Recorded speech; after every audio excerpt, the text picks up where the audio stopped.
Hai semuanya, perkenalkan nama saya Julita Liktan dengan NIM 20104172262. Saya dari kelas A1. Tugas membuat ringkasan bab 3 dengan judul menganalisis pasar konsumen. Perilaku konsumen menurut para ahli. Yang pertama, James F. Engel 1968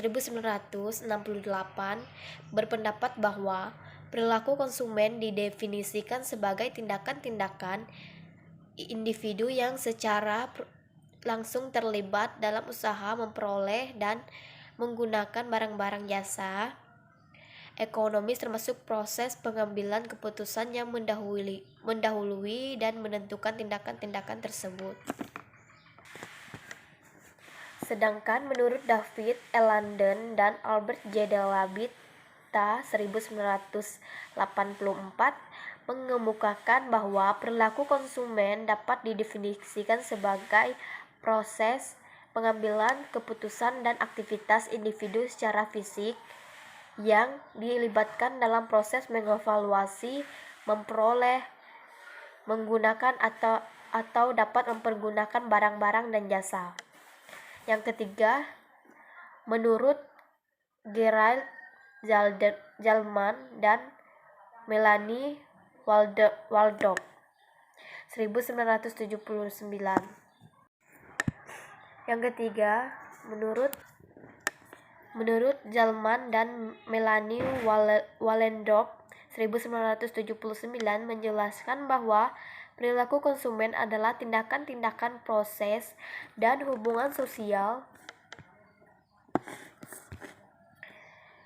yang dilakukan individu, kelompok, dan organisasi dalam mendapatkan penggunaan suatu produk atau lainnya sebagai suatu akibat dari pengalamannya dengan produk, pelayanan, dan sumber-sumber lainnya. Faktor-faktor yang mempengaruhi perilaku konsumen dibagi menjadi 3. Yang pertama itu faktor individu, yang kedua faktor lingkungan, yang ketiga faktor psikologis. Di mana faktor individu ini terdiri dari motivasi dan kebutuhan, kepribadian dan gaya hidup. Motivasi muncul karena adanya kebutuhan yang dirasakan oleh konsumen. Kebutuhan sendiri muncul karena konsumen merasakan ketidaknyamanan atau biasa disebut state of tension antara yang seharusnya dirasakan dengan yang sesungguhnya dirasakan. Kebutuhan yang dirasakan tersebut mendorong seseorang untuk melakukan tindakan memenuhi kebutuhan tersebut. Inilah yang disebut dengan motivasi, seperti contohnya, adanya rasa haus dan lapar mendorong seseorang untuk mencari makanan dan minuman. Yang kedua, kepribadian dan gaya hidup. Tindakan manusia ada 2, persis sama dengan sifat atau kepribadiannya masing-masing. Memiliki karakteristik yang unik yang berbeda satu sama lain. Inilah yang disebut sebagai kepribadian manusia. Memahami kepribadian konsumen adalah penting bagi pemasar, karena kepribadian biasa terkait dengan perilaku konsumen.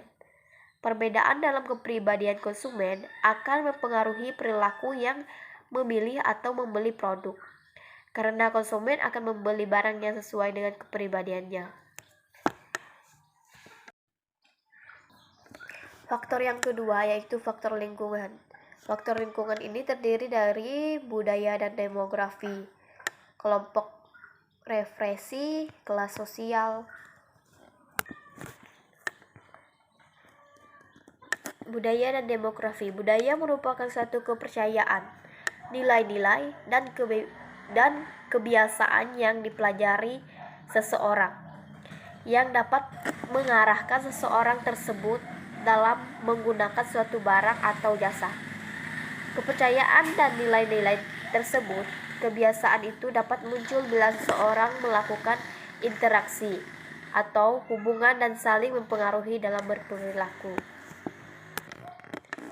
Unsur-unsur budaya antara lain kepercayaan, nilai, norma, kebiasaan, larangan, mitos, dan simbol. Unsur-unsur budaya tersebut dapat mempengaruhi pengkonsumsian suatu produk dan jasa. Sebagai salah satu contoh, pada saat panen raya, petani menggelar syukuran tanda keberhasilan dalam produksi, sehingga konsumen terhadap beras, daging, dan sayur-sayuran meningkat.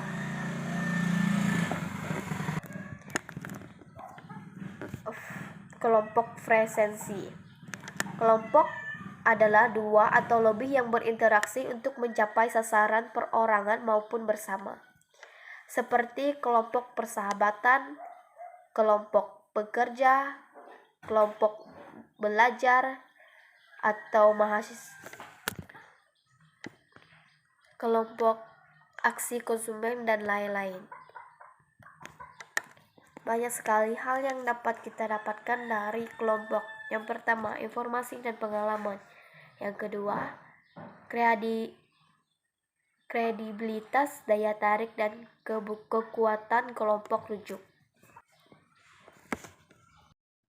Kelas sosial. Kelas sosial merupakan pembagian anggota masyarakat ke dalam suatu hierarki status kelas sosial yang berbeda, sehingga para anggota setiap kelas secara relatif mempunyai status yang sama, dan para anggota kelas lainnya mempunyai status yang lebih tinggi atau lebih rendah. Yang ketiga, faktor psikologis. Faktor psikologis ini terdiri dari pengolahan data dan resepsi.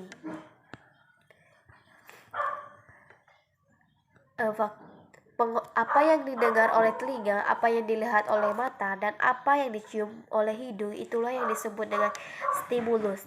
Tidak semua stimulus tersebut semua kita ingat dan simpan dalam ingatan kita, karena kita sebagai konsumen melakukan proses pengolahan informasi.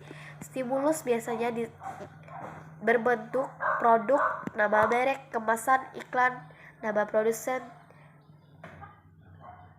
dan lain-lain. Ada 5 tahap pengolahan informasi, yaitu pemaparan. Pemaparan stimulus yang menyebabkan konsumen menyadari stimulus tersebut melalui panca indera. Yang kedua, perhatian. Kapasitas pengolahan yang dialokasikan konsumen terhadap stimulus yang masuk. Yang ketiga, pemahaman. Interaksi terhadap makna stimulus. Yang keempat, penerimaan. Dampak persuasif stimulus kepada konsumen. Yang terakhir, retensi.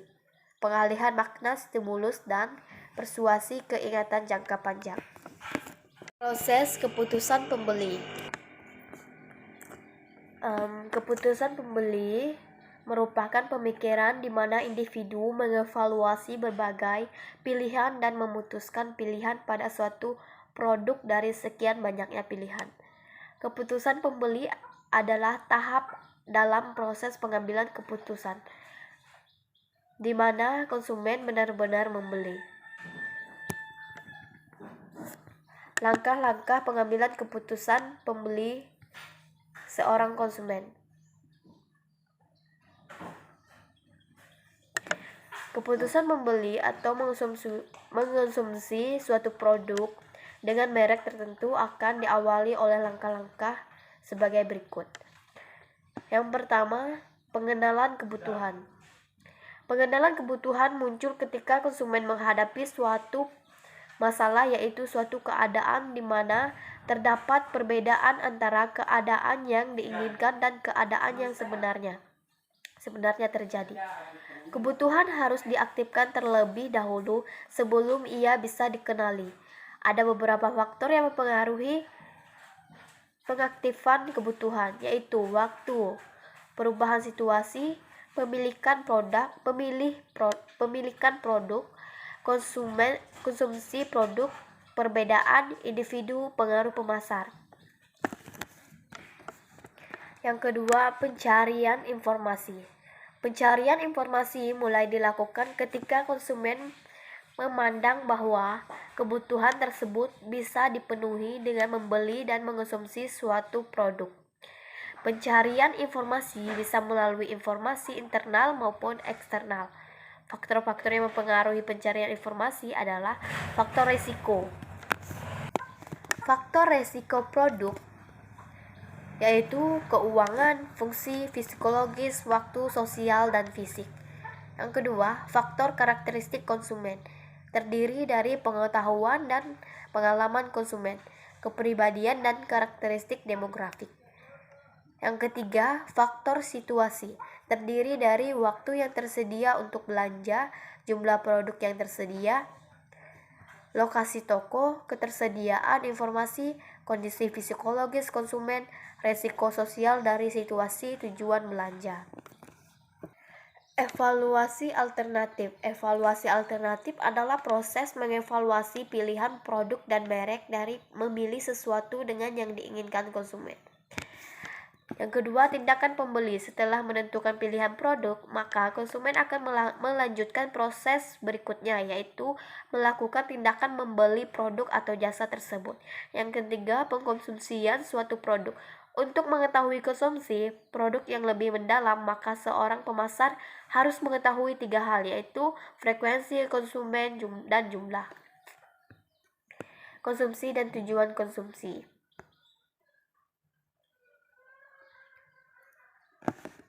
Tingkat keterlibatan konsumen.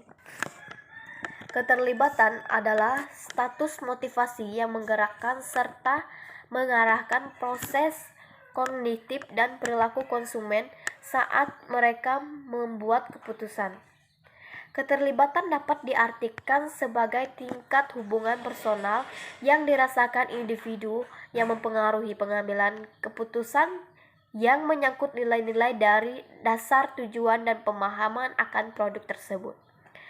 Contoh, konsumen akan membeli suatu produk akan menghabiskan lebih banyak waktu dan tenaga untuk berkunjung ke beberapa toko atau bertanya pada lebih banyak pramuniaga.